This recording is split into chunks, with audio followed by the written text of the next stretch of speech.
तो आपको बधाई, नई जिम्मेदारी फिर से आपने खोल ली है और आप लगातार काम करते ही रहते हैं। जिस तरह ऑयल के मामले में आत्मनिर्भरता की ओर लगातार आपका मिशन रहा है, ये कार्यक्रम कितना सार्थक है उस मामले में? नहीं, इसमें बहुत एक्सपर्ट्स और ट्रेड वाले लोग हैं, इंटरनेशनल लोग भी हैं, तो सभी से इनपुट आएगा।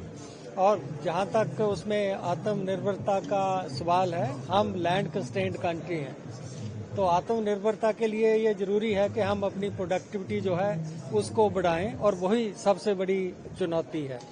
दूसरा ये है कि जो हमारी फैलो लैंड है, यदि वहां पर हम ऑयल सीड पैदा कर सकें, वो हमारा दूसरा सोर्स है।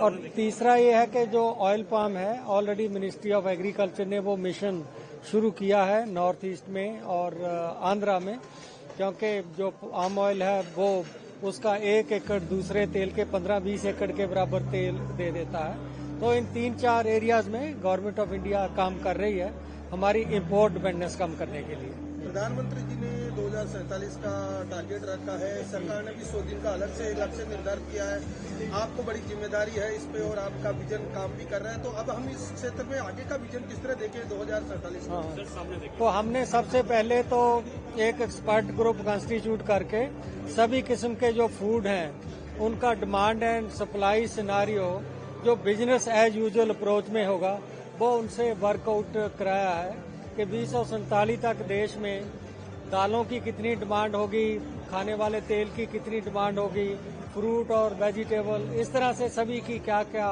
डिमांड होगी।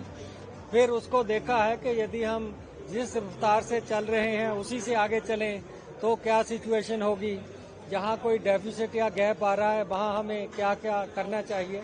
तो एक तो उस एरिया में जो है हमने ऑलरेडी काम किया है।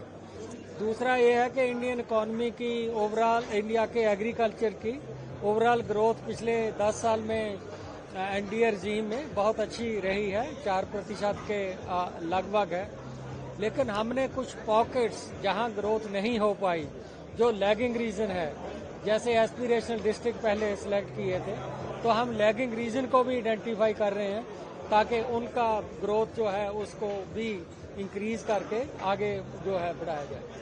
सर, बजट आ रहा है और हमेशा कुछ न कुछ अच्छा किसानों के लिए आप करते हैं, इस बार भी उम्मीद की जा रही है, तो बजट पे आप क्या प्रतिक्रिया देंगे? नहीं, बजट के बारे में क्योंकि अब तो एक हफ्ता भी नहीं रहा, स्पेकुलेट करना उचित नहीं होगा। लेकिन जैसा प्रेसिडेंट ने अपने अभिभाषण में कहा था कि इस बार जो बजट है वो आगे की नीतियां निर्धारित करने के लिए एक बजट होगा। धन्यवाद।